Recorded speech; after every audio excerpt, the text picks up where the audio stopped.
ನಮಸ್ಕಾರ 30 ಜಿಲ್ಲೆ 30 ಸುದ್ದಿಗೆ ಸ್ವಾಗತ. ನಾನು ರಾಮ್ ಬಡ್ಗೇರ್. ಈಗ ಒಂದೊಂದೇ ಜಿಲ್ಲೆಯ ಸುದ್ದಿಗಳನ್ನು ನೋಡ್ತಾ ಹೋಗೋಣ. ಮಂಡ್ಯ ಜಿಲ್ಲೆಯ ಮಾಜಿ ಸಂಸದ ಶಿವರಾಮೇಗೌಡ ಹಿರಿಯ ನಟ ದಿವಂಗತ ಅಂಬರೀಷ್ ವಿರುದ್ಧ ಅವಾಚ್ಯ ಶಬ್ದಗಳಿಂದ ನಿಂದಿಸಿರುವ ಆಡಿಯೋ ವೈರಲ್ ಆಗಿದೆ. ಈ ಬೆನ್ನಲ್ಲೇ ಅಂಬಿ ಅಭಿಮಾನಿಗಳು ಆಕ್ರೋಶ ಹೊರಹಾಕಿದ್ದು ನಾಳೆ ಮಾಜಿ ಸಂಸದನ ಮನೆ ಬಳಿ ಬೃಹತ್ ಪ್ರತಿಭಟನೆ ನಡೆಸಲು ಮುಂದಾಗಿದ್ದಾರೆ. ಅಖಿಲ ಕರ್ನಾಟಕ ಅಂಬರೀಷ್ ಅಭಿಮಾನಿಗಳ ಸಂಘ ಪ್ರತಿಭಟನೆಗೆ ಕರೆ ನೀಡಿದ್ದು, ಒಬ್ಬ ಜನಪ್ರತಿನಿಧಿಯಾಗಿ ಈ ರೀತಿ ನಾಲಿಗೆ ಹರಿಬಿಡುವುದು ಸರಿಯಲ್ಲ, ಇಂತಹ ಕಾಂಗ್ರೆಸ್ ನಾಯಕರನ್ನ ತಕ್ಷಣವೇ ಪಕ್ಷದಿಂದ ಉಚ್ಚಾಟನೆ ಮಾಡಬೇಕು ಅಂತ ಆಗ್ರಹಿಸಿ ಎಸ್ಪಿಗೆ ಅಂಬರೀಷ್ ಅಭಿಮಾನಿಗಳು ದೂರು ಕೊಟ್ಟಿದ್ದಾರೆ. ಅಂಬಿ ಅಭಿಮಾನಿಗಳು ಆಕ್ರೋಶ ಹೊರ ಹಾಕಿದ ಬೆನ್ನಲ್ಲೇ ಎಲ್ಆರ್ ಶಿವರಾಮೇಗೌಡ ಸಾಮಾಜಿಕ ಜಾಲತಾಣದಲ್ಲಿ ಕ್ಷಮೆಯಾಚಿಸಿದ್ದಾರೆ. ನಾನು ಮಾತನಾಡಿಲ್ಲ, ಎಐ ಬಳಸಿ ಈ ರೀತಿ ಮಾಡಿದ್ದಾರೆ. ಅಂಬಿ ಅಭಿಮಾನಿಗಳಿಗೆ ನೋವಾಗಿದ್ರೆ ವಿಷಾದ ವ್ಯಕ್ತಪಡಿಸುತ್ತೇನೆ. ನಾನು ದೂರು ನೀಡಿ ಕಾನೂನು ಹೋರಾಟ ಮಾಡ್ತೇನೆ ಅಂತ ಮಂಡ್ಯದಲ್ಲಿ ಮಾಜಿ ಸಂಸದ ಎಲ್ಆರ್ ಶಿವರಾಮೇಗೌಡ ಕ್ಷಮೆ ಕೇಳಿದ್ದಾರೆ. ಸರ್ಕಾರಿ ಕಚೇರಿಗಳಲ್ಲಿ ಕೆಲಸಗಳು ಎಷ್ಟು ವೇಗವಾಗಿ ನಡೆಯುತ್ತವೆ ಅನ್ನೋದು ಎಲ್ಲರಿಗೂ ತಿಳಿದಿದೆ. ಆದರೆ ಹಾವೇರಿ ಜಿಲ್ಲೆಯ ರಟ್ಟಿಹಳ್ಳಿ ತಹಶೀಲ್ದಾರ್ ಕಚೇರಿಯ ಡಾಟಾ ಎಂಟ್ರಿ ಸಿಬ್ಬಂದಿಯೊಬ್ಬರು ಎಡವಟ್ಟು ಮಾಡಿಕೊಂಡಿದ್ದಾರೆ. ತೋಪನಗೌಡ ಗುಬ್ಬಿ ಎಂಬುವರ ಪತ್ನಿ ಮಲ್ಲಮ್ಮ 2021ರಲ್ಲಿ ಮೃತಪಟ್ಟಿದ್ದರು. ಪತ್ನಿಯ ಮರಣದ ನಂತರ ಸರ್ಕಾರಿ ದಾಖಲೆಗಳಿಗಾಗಿ ತೋಪನಗೌಡರು ಪತ್ನಿಯ ಡೆತ್ ಸರ್ಟಿಫಿಕೇಟ್ ಕೇಳಿ ಅರ್ಜಿ ಸಲ್ಲಿಸಿದರು. ಆದರೆ ಅಲ್ಲಿನ ಸಿಬ್ಬಂದಿ ತೋಪನಗೌಡರ ಹೆಸರಲ್ಲೇ ಮರಣ ಪ್ರಮಾಣ ಪತ್ರ ನೀಡಿದ್ದು ಇದೀಗ ಪ್ರಕರಣ ಬೆಳಕಿಗೆ ಬಂದಿದೆ. ಈ ಬಗ್ಗೆ ಪ್ರತಿಕ್ರಿಯೆ ನೀಡಿದ ಮಾಜಿ ಸಚಿವ ಬಿಸಿ ಪಾಟೀಲ್ ಈ ಎಡವಟ್ಟಿಗೆ ಪ್ರಮುಖ ಕಾರಣರಾದ ಪಿಡಿಒ ವಿರುದ್ಧ ಕ್ರಮ ಕೈಗೊಳ್ಳುವಂತೆ ಆಕ್ರೋಶ ವ್ಯಕ್ತಪಡಿಸಿದರು. ಇನ್ನು ಧಮಕಿ ಹಾಕಿದ ಪ್ರಕರಣ ಸಂಬಂಧ ಪೊಲೀಸರು ರಾಜೀವ್ಗೌಡನನ್ನ ಬಂಧಿಸಿ ಸ್ಥಳ ಮಾಜರು ನಡೆಸಿದ್ದಾರೆ. ರಾಜೀವ್ಗೌಡಗೆ ಆಶ್ರಯ ನೀಡಿದ್ದ ಮಂಗಳೂರು ಮೂಲದ ಉದ್ಯಮಿ ಮೈಕಲ್ ಎಂಬಾತನ ಫಾರ್ಮ್ ಹೌಸ್ಗೆ ರಾಜೀವ್ಗೌಡನನ್ನ ಕರೆತಂದು ಪರಿಶೀಲನೆ ನಡೆಸಲಾಯಿತು.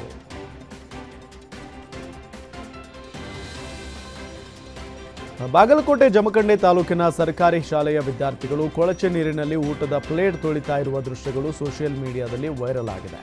ಈ ಬೆನ್ನಲ್ಲೇ ಜಮಖಂಡಿ ಬಿಇಒ ಶಾಲೆಗೆ ಭೇಟಿ ನೀಡಿ ಪರಿಶೀಲನೆ ನಡೆಸಿದ್ರು.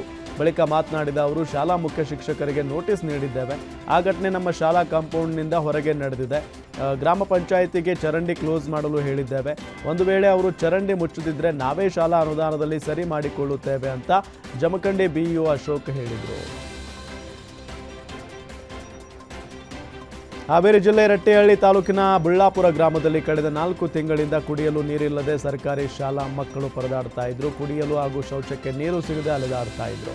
ಈ ಬಗ್ಗೆ ಗ್ಯಾರಂಟಿ ನ್ಯೂಸ್ ಸುದ್ದಿ ಬಿತ್ತರಿಸ್ತಾ ಇದ್ದಂತೆ ಎಚ್ಚೆತ್ತ ಅಧಿಕಾರಿಗಳು ಗ್ರಾಮದಲ್ಲಿ ಬೋರ್ವೆಲ್ ರಿಪೇರಿ ಮಾಡಿ ಹೊಸ ಕನೆಕ್ಷನ್ ಕೊಟ್ಟಿದ್ದಾರೆ. ಈ ಹಿನ್ನೆಲೆ ಗ್ಯಾರಂಟಿ ನ್ಯೂಸ್ಗೆ ಗ್ರಾಮಸ್ಥರು ಹಾಗೂ ಶಿಕ್ಷಕರು ಅಭಿನಂದನೆ ಸಲ್ಲಿಸಿದ್ದಾರೆ.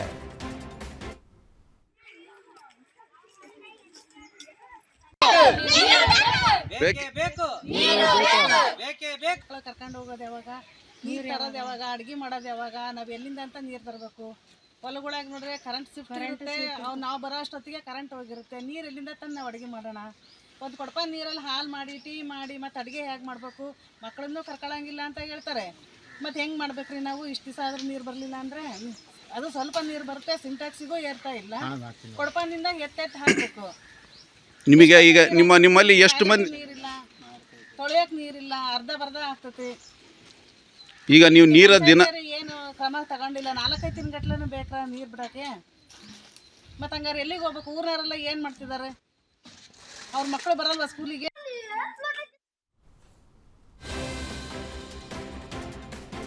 ಯಾದಗಿರಿ ಜಿಲ್ಲೆಯಲ್ಲಿ ಕುಡಿಯುವ ನೀರಿಗಾಗಿ ಹಾಹಾಕಾರ ಹೆಚ್ಚಾಗಿದೆ. ಗೊರಮಿಟ್ಕಲ್ ತಾಲೂಕಿನ ಗಾಜರ್ಕೋಟ್ ಗ್ರಾಮದಲ್ಲಿ ಕುಡಿಯುವ ನೀರಿಗೆ ಜನ ಪರದಾಡ್ತಾ ಇದ್ದಾರೆ.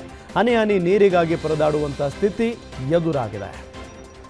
ಪಂಚಾಯತ್ ಕಾರ್ಯಾಲಯದ ಮುಂದೆ ಮಹಿಳೆಯರು ಪ್ರತಿಭಟನೆ ನಡೆಸಿದ್ದಾರೆ. ಕಾರ್ಯಾಲಯದ ಮುಂದೆ ಖಾಲಿ ಬಿಂದಿಗೆ ಹಿಡಿದುಕೊಂಡು ಅಧಿಕಾರಿಗಳ ವಿರುದ್ಧ ಆಕ್ರೋಶ ವ್ಯಕ್ತಪಡಿಸಿದ್ದು, ಪಿಡಿಒ ಬೇಜವಾಬ್ದಾರಿಯಿಂದ ನಡೆದುಕೊಳ್ತಾರೆ, ಕೂಡಲೇ ಅಮಾನತು ಮಾಡಬೇಕು ಅಂತ ಗ್ರಾಮಸ್ಥರು ಒತ್ತಾಯಿಸಿದ್ದಾರೆ.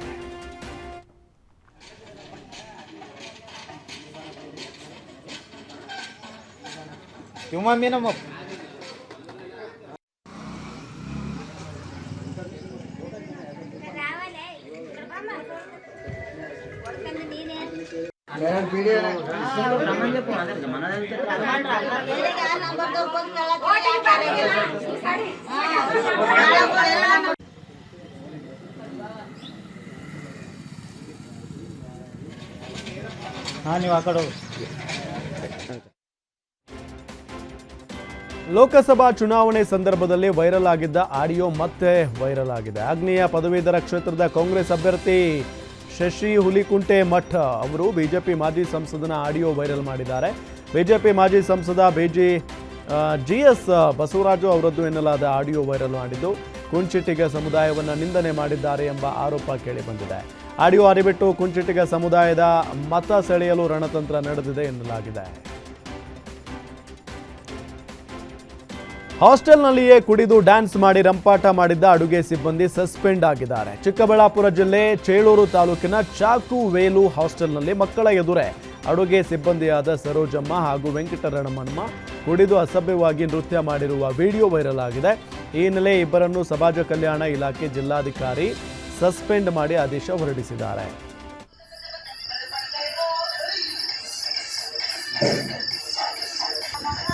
ಮಾವನೇ ಒಬ್ರು ಇಷ್ಟ ಇದೆ ಒಬ್ರು ಇಲ್ಲ. ನಾನು ಹೋಗ್ತೀನಿ ಮನೆಗೆ. ನಾನು ಹೋಗ್ತೀನಿ ಮನೆಗೆ. ಒಬ್ರಿಗೆ ಇರ್ತೀನಿ ನಾನು ಸುಮ್ಮನೆ ಇರ್ತೀನಿ ನನಗೆ ಇಷ್ಟ.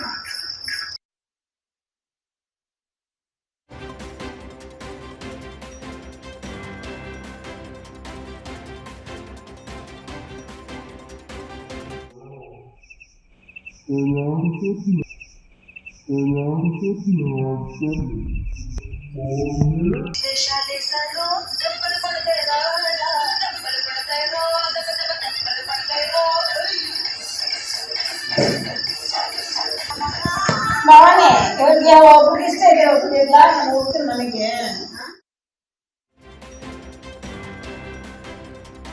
ಹೆದ್ದಾರಿಯಲ್ಲಿ ಸನ್ ರೂಫ್ ಓಪನ್ ಮಾಡಿ ಚಾಲನೆ ಮಾಡುತ್ತಿದ್ದ ಚಾಲಕನಿಗೆ ಸಂಚಾರಿ ಪೊಲೀಸರು ದಂಡ ವಿಧಿಸಿದ್ದಾರೆ. ಹೊಸಕೋಟೆಯಿಂದ ಬೆಂಗಳೂರು ಕಡೆಗೆ ಬರ್ತಿದ್ದ ವೇಳೆ ಚಾಲಕ ಕಾರಿನ ಸನ್ ರೂಫ್ ಓಪನ್ ಮಾಡಿಕೊಂಡು ಮಕ್ಕಳನ್ನ ನಿಲ್ಲಿಸಿಕೊಂಡು ಹೋಗ್ತಾ ಇದ್ದ. ಅಪಾಯಕಾರಿ ಚಾಲನೆ ಮಾಡುತ್ತಿದ್ದವನಿಗೆ ಹೊಸಕೋಟೆ ಸಂಚಾರಿ ಪೊಲೀಸರು ದಂಡ ವಿಧಿಸಿ ವಾರ್ನಿಂಗ್ ಕೊಟ್ಟಿದ್ದಾರೆ.